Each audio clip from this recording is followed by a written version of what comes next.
Mūsu sirdīs drosme mīt! Es esmu Krišāns, esmu kursants zemesardzes pamata apmācībās no 2. vada 2. nodaļas. Iestājos zemesardzē, jo vēlējos pārbaudīt sevi, vēlējos arī uzzināt, kā aizstāvēt sevi un savu ģimeni brīžos, ja tas būs nepieciešams. Iziet šādu veidu apmācību jau bija mans bērnības sapnis, bet tajā laikā tika atcelts likums par obligāto dienestu, līdz ar to es aizgāju mācīties tālāk. Un skatoties uz pasaules situāciju, kāda tā pirms pāris gadiem iegriezās, man šī vēlme atgriezās. Un tādēļ es esmu šeit, izēju pamata apmācības kursu. Jūlijā mēs šeit ieradāmies 60 cilvēki, katrs no sava sociālā burbuļa, no dažādu gadu vecuma un pilnīgi varētu teikt pat svešinieki. Un es domāju, ka arī pēc izlaiduma mēs jau visi dosimies savās mājās. Atpakaļ savas ierastajās vidēs, bet mēs šeit būsim jau tapuši kā ģimene.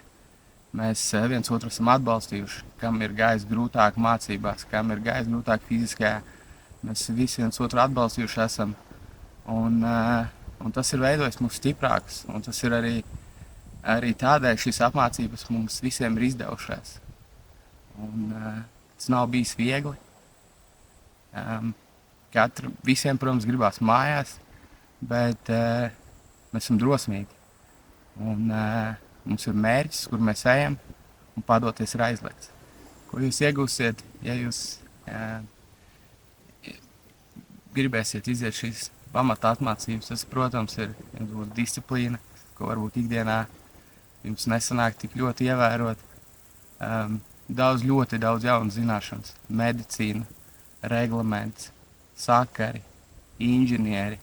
Zemesardzē ļoti plašas iespējas, un katrs var atrast kaut kādu savu virzienu, kurā viņam varbūt labāk padosies un kurš viņam labāk patiks. Tāpēc aicinātu jebkuru, kam gribās pārbaudīt sevi, iegūt jaunus draugus un varbūt pat jaunu dzīves jēgu, droši pievienoties zemesardzei, jo tas tikai padarīs jūs stiprākus un pilnvērtīgākus kā cilvēkus.